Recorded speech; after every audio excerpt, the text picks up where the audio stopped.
decimal to hexadecimal.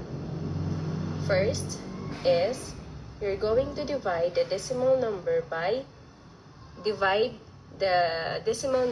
16. Step 1, divide the decimal number by 16. Why 16? Because hexadecimal has 16 values. Okay? Then step 2, you will get the remainder.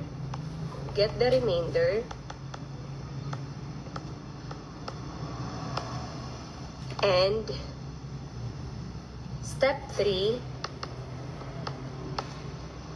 divide the quotient by